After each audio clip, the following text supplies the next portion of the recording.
Ven y compartamos juntos la palabra de Dios con nuestro pastor Miguel Ángel Urrea.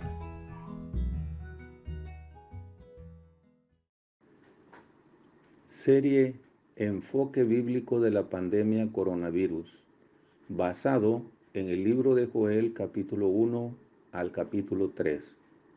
Primera parte, el anuncio de la plaga.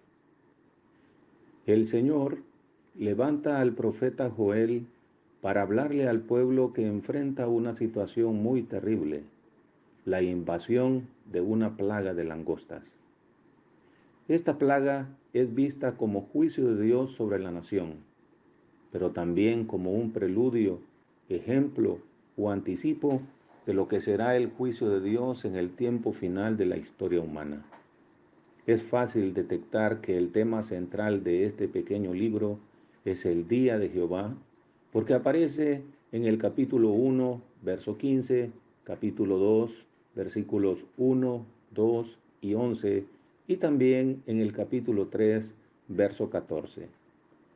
También el libro nos presenta la hermosa misericordia de Dios que se deja ver desde el mismo momento en que comisiona al profeta Joel para llamar al pueblo al arrepentimiento sincero y a la comunión con su Dios.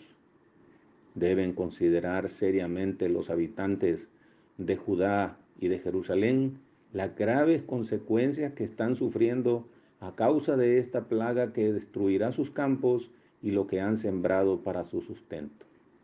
Es alentador que el libro presenta a Jehová totalmente anuente a perdonar si tan solo hay contrición sincera en el pueblo, pero también no solo a perdonar, sino a bendecirle maravillosamente. ¿Por qué? Porque él no puede retractarse de su juramento de ser fiel al pacto hecho con Abraham, aun cuando el patriarca y el pueblo que estaba en sus lomos fuesen infieles.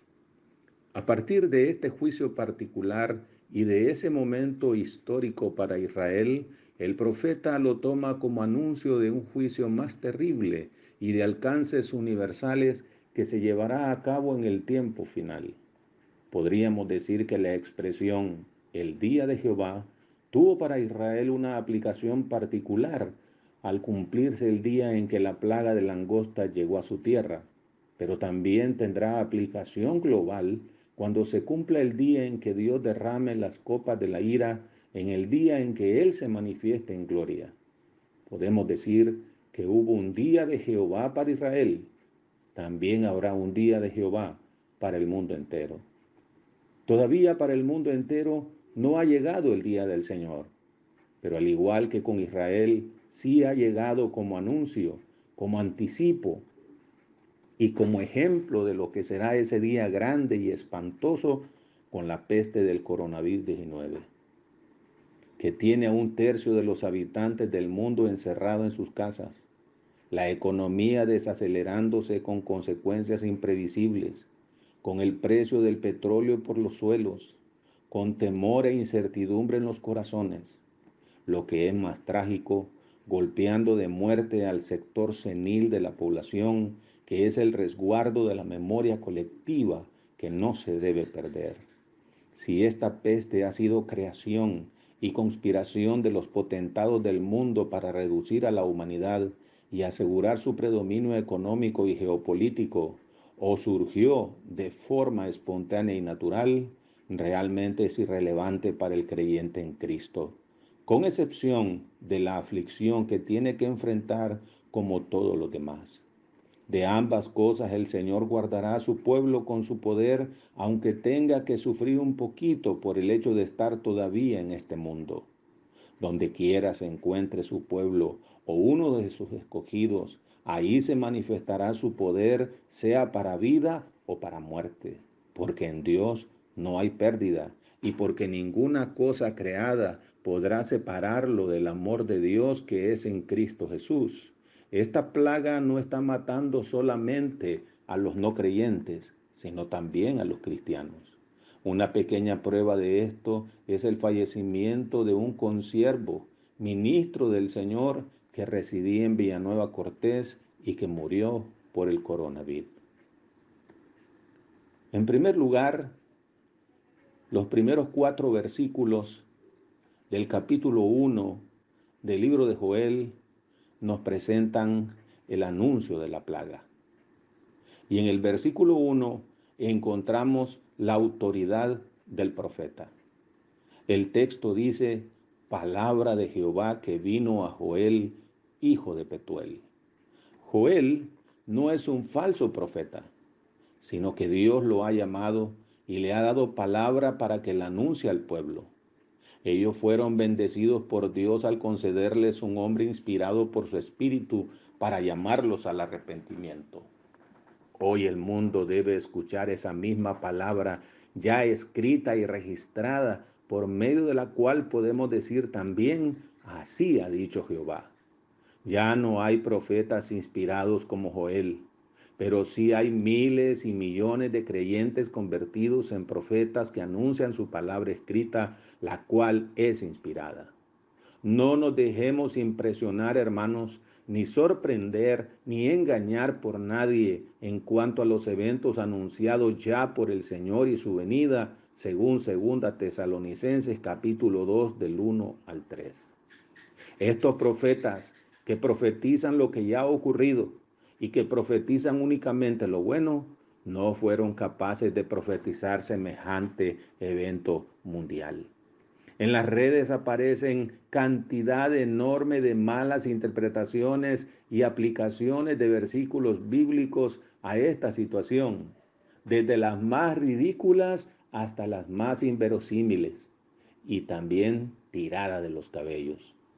Si algo ha desenmascarado esta pandemia que aflige al mundo, es la nociva enseñanza de que hay profetas al estilo del Antiguo Testamento, que pueden profetizar lo que viene en el futuro para cada nación, tal y como lo hacen el mes de diciembre de cada año. Ha caído por su propio peso también la fatua enseñanza de que con el poder de las palabras confesadas se puede repeler la enfermedad y hasta anularla, destruirla o cancelarla. Asimismo ha sido puesta en evidencia la falacia de los decretos, confesiones, declaraciones, supuestas revelaciones con la fórmula el Señor me habló o el Señor me reveló. No es casualidad el gran parecido que tienen con los pronósticos de los agoreros, espiritistas, adivinos, tiradores de cartas, videntes, astrólogos, etc. Todos ellos mentirosos y charlatanes que aparecen también en las redes sociales. Joel fue un verdadero profeta del Señor. Su palabra le fue divinamente revelada y en esto radicaba su autoridad. Su proclama profética tiene la sobriedad y equilibrio que manifiestan todos los profetas antiguos testamentarios. Amonestan, consuelan y anuncian eventos del futuro. No eran profetas únicamente para dar buenas noticias, sino también los reclamos y mensajes de juicios venideros. En el día de hoy, nadie quiere ejercer el ministerio de profeta de esta manera. En segundo lugar, el versículo 2 del capítulo 1 de Joel presenta los destinatarios. El texto dice, oíd esto, ancianos, y escuchad todos los moradores de la tierra. El mensaje del profeta es para toda la población dividida en 2 sectores. Los ancianos, porque ellos poseían la memoria de eventos pasados en la historia antigua de la nación. Ellos podían dar fe de lo que a continuación los interpelaría el profeta. Los moradores de la tierra son todos los habitantes en general, sin excepción alguna, del reino de Judá y de Jerusalén. Esta frase, aunque en el libro de Joel es de aplicación general, tanto en Isaías como en Apocalipsis, tienen significado escatológico, es decir, que apunta al último tiempo y al sector poblacional de la tierra que rechaza a Dios. Así lo confirma Isaías capítulo 24, verso 1 y verso 6, capítulo 26, versículo 18, y también Apocalipsis capítulo 11, verso 10 y capítulo 13, verso 8. Nuestra actitud ante los juicios de Dios, hermanos, sobre los moradores de la tierra, debe ser la que deja registrada Isaías en su pequeño Apocalipsis, en el capítulo 26, versículo 8 y 9, que por esta vez lo leeré íntegramente por lo esencial y beneficioso que resulta para todos. Dice el texto: también en el camino de tus juicios, oh Jehová, te hemos esperado. Tu nombre y tu memoria son el deseo de nuestra alma. Con mi alma te he deseado en la noche, y en tanto que me dure el espíritu dentro de mí, madrugaré a buscarte, porque luego que hay juicios tuyos en la tierra, los moradores del mundo aprenden justicia.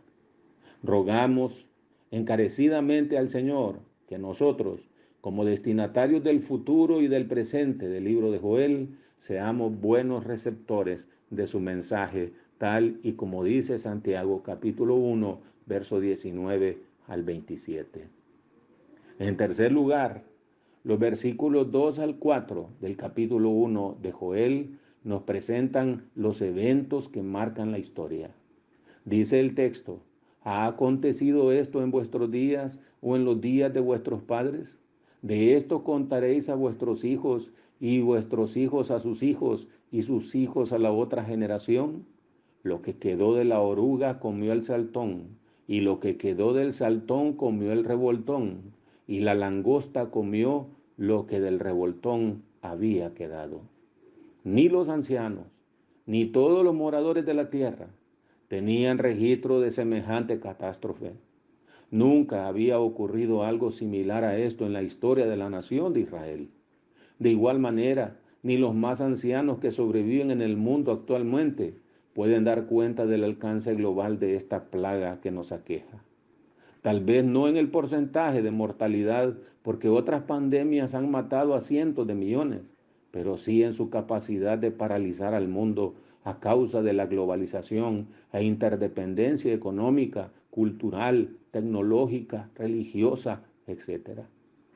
El mundo, al estar más íntimamente interconectado, se vuelve más frágil y vulnerable ante eventos como el que está enfrentando. Un pastor amigo mío me decía: en mis 53 años nunca había pasado algo así. A continuación, les presento 10 pestes que han marcado la historia de la humanidad. La viruela mató a 300 millones, el sarampión 200 millones, la gripe española a 100 millones, la peste negra 75 millones, el VIH 25 millones, la plaga de Justiniano 25 millones, peste bubónica 12 millones, el tifus 3 millones, el cólera 4 millones y la gripe de Hong Kong 1 millón. Se cumple entonces lo que el Señor dijo acerca de las catástrofes que marcan la historia. Los hijos las cuentan a sus hijos y sus hijos a la otra generación. Pero nosotros como generación presente les contaremos a nuestros hijos y ellos a sus hijos que surgió una pandemia que logró retroceder la economía mundial, que puso a temblar a los gobernantes, a los poderosos, al rico y al pobre, a los grandes y a los pequeños, que esto nunca había ocurrido antes. La caída de las Torres Gemelas no lo logró. La recesión del 2008 tampoco lo hizo. En nuestro país, Honduras, ni el Mitch, ni la recesión económica, ni el golpe de Estado lograron paralizar al país como lo ha hecho esta pandemia. Su impacto es tremendamente fuerte. El coronavirus marcará un antes y un después en la historia mundial y en nuestro país. Ya los economistas, politólogos, estrategas mundiales y expertos en tecnologías están tratando de anticipar cómo será el mundo después que haya sido controlada esta plaga. De lo que sí estamos seguros es que la memoria colectiva mundial jamás olvidará este suceso. La descripción general de los efectos de la peste es de ruina total para Israel en aquel tiempo, que depende para su subsistencia del fruto de la tierra. Lo que quedó de la oruga comió el saltón, y lo que quedó del saltón comió el revoltón, y la langosta comió lo que del revoltón había quedado. Las langostas literalmente no dejan nada a su paso, arrasan con todo lo que es verde. Lo que a continuación describirá el profeta será algo devastador para la nación. La Organización Internacional del Trabajo ya está pronosticando que la pandemia producirá por lo menos la pérdida de 30 millones de empleos. Actualmente y de forma semanal, 1 millón de personas pierden su trabajo en Estados Unidos. Mientras nosotros a este lado del mundo enfrentamos esta pandemia, en África y Asia, casi 30 millones de personas corren el peligro de morir de hambre a causa de una plaga casi bíblica de langostas, parecida a la que menciona Joel en su libro. Continuaremos en la próxima ocasión con la segunda parte de esta serie, el impacto de la plaga. Dios les bendiga.